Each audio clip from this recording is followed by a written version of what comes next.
how to do it on TikTok. Hey everyone, welcome back to the channel. If you're new here, don't forget to hit the subscribe button and turn on the notification bell to not miss any updates.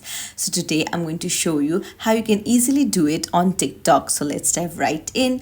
Open up your TikTok app first and then look at the video that you want to do it with.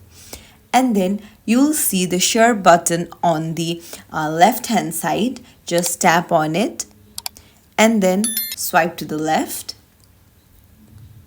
and then you'll see the duet option. Just tap on it and then your video will appear on the left hand side and the original on the right.